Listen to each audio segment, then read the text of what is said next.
Hey guys, welcome back to Beast Quest, Series 18, Book 1, Krytor the Bloodbat. And here we are once again with Beast Quest, another awesome series, and this time we are doing none other than Krytor the Bloodbat. So before I start off, I should mention, I said at the end of my last review that Krytor was called the Blooded Bat, but actually it's basically said the Bloodbat. Oh well, close enough. With that being said, let's get to Krytor. Tom and Eleanor returned to Avantia. First it seemed Tom's shield hadn't... First it does seem that Tom's shield hasn't recovered from its attack with Thoron, but the situation got worse when Tom realized that a fire had broken out. However, the situation got even more worse when Tom realized it was Epos who was the cause of this. She was bound in chains and was confused who her friends and foes were.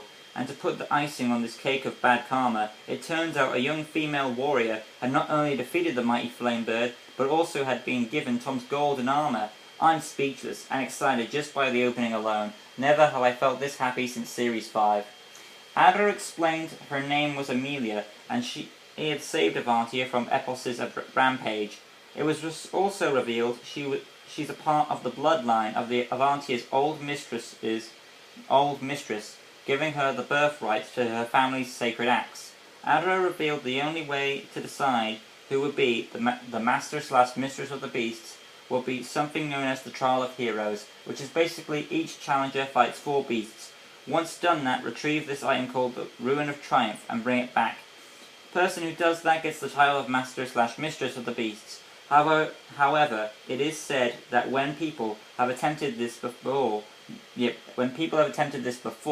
neither warriors have ever returned.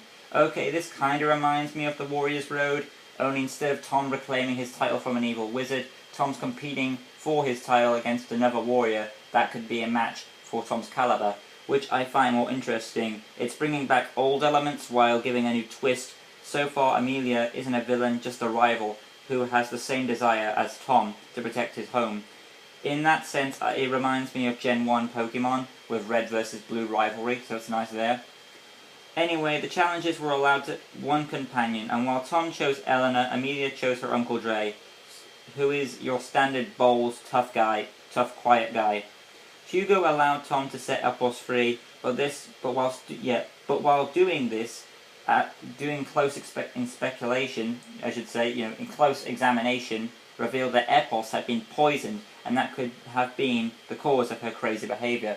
So yeah, while Tom was trying to free Epos, the flame bird, he spotted the poison, and he assumed that poison was the thing that drove her crazy.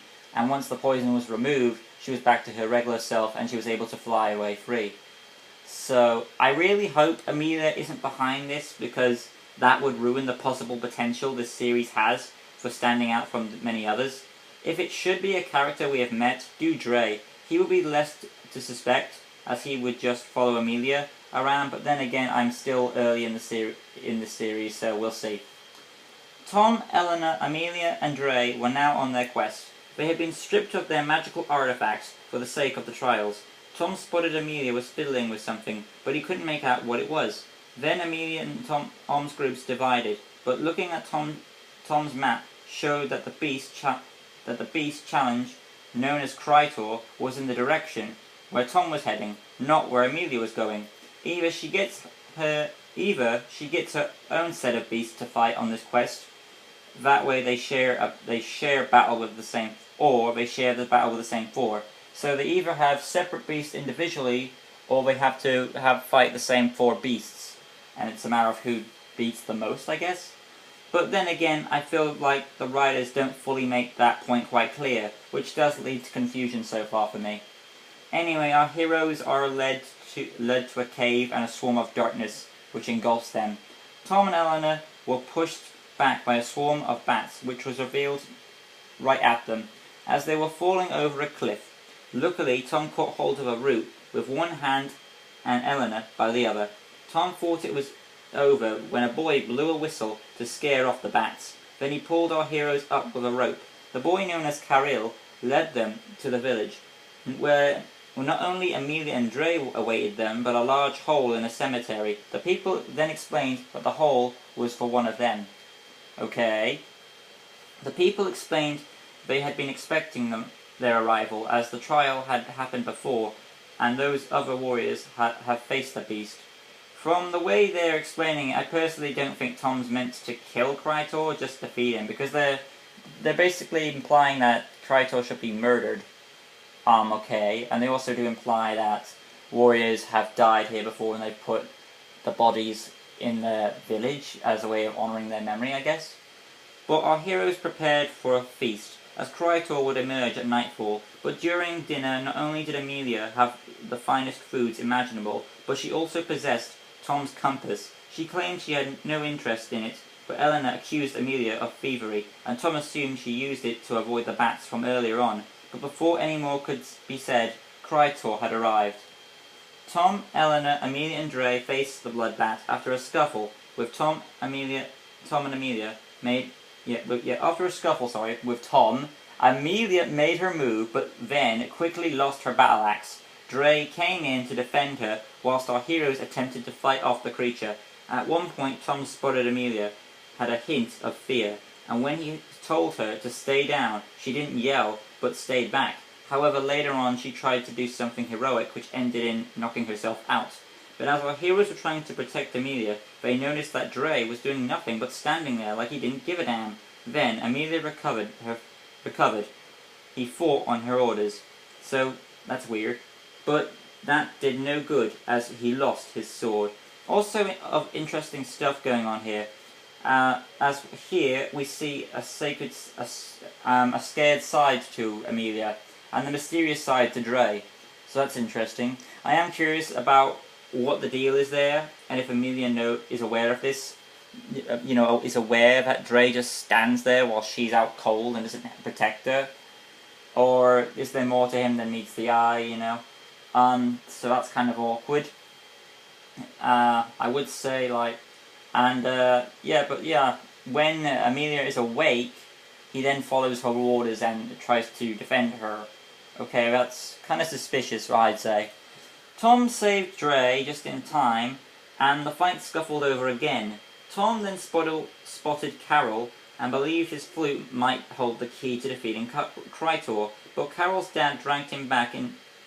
He dragged him back in before Tom could get the flute. But Eleanor had created a lasso and tied around Crytor's leg. Tom leaped on for the ride. First, Crytor was trying to buck Tom off, but when Crytor spotted Amelia, he decided to head in her direction. She didn't get hit, but managed to hop aboard the bloodbat as well. She then approached Tom and cut his rope. She was attempting to cut his rope, and from the image in the book, he hadn't got his shield. Tom begged Amelia not to cut it, but before she could apply any more pressure to the rope, Eleanor shot an arrow by Amelia as a warning shot. After a bit of flying, Amelia lost her balance and landed next to Tom on Crytor's talons. But despite everything that was going on, it appeared Amelia was having fun with this adventure. Tom tried to communicate to Eleanor to bring him Carol's flute. Luckily she had heard him and delivered the flute via arrow, and with one good blow Crytor was brought crashing down. Tom had passed the first trial, and so did Amelia, because as soon as the beast surrendered, Amelia stabbed it through the back, which shocked me. Yes, we see Tom kill beasts, but we never see anyone else do it. Plus, these are trial beasts, so you think they're not going to die at the end of the book. A shaman informed them that Crytor wasn't gone, but when a warrior would kill the bloodbat, he would vanish and one day re-emerge, which lifted Tom's spirits. Tom learned it wasn't just the beasts he had to keep an eye on now, it was Amelia and Dre as well. Because apparently these guys have no hesitation on killing beasts. Very blunt about it. So yeah, but I do like this book. Krytor, the Bloodbat, I think I went over the description quite well actually. I've been, like always, I do have a few scuffles here and there, but hopefully it was nothing too major. But yeah, I do love Krytor, the Bloodbat. It's a nice setup for Series 18. I do like this idea of bringing the Trial of Heroes to play, and it's similar to the Warrior's Road, like I said, but they're adding something new by having a rival competitor, and she's not just like another whiny snob like Prince Rotu was from, I forgot what series it was. I think it was the one with Velma's Revenge, maybe. But she's not like that type of character. She's got the sort of the same snobby personality, but she's got more layers to her. She's a descendant of the former mistress of the Beast of Avantia, and she has a scared side. There's a lot of development for her in this one book alone, I find, where we see her scared, we see her cocky, we see her anger, we see her in lots of different ways. And I think that's a really good starting point for Amelia. Dre, he's kind of he's very suspicious right from the get-go, because, you know, when Amelia is awake and in the fight, he fights by her side and protects her and all that stuff, but when Amelia is out cold, he doesn't do a damn thing. Instead, he just watches the show. So that kind of lingers raises suspicion on him. So there's that. Other than that, though, I do like the rivalry that Tom and Amelia have. Eleanor once again saves the day by giving Tom the flute to bring Krytor down. So it's nice that she wasn't shafted in this book.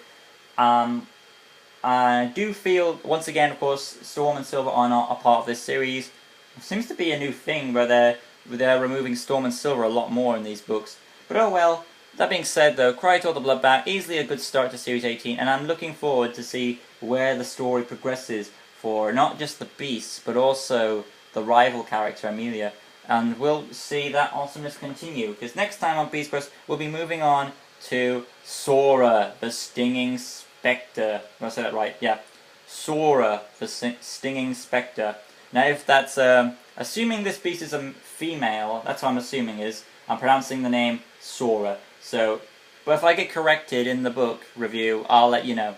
But from now on, I think Sora is a girl, so I'm going to pronounce it as that. So join us next time, like I said, where we do Sora, the Stinging Spectre. Till next time, guys. Peace.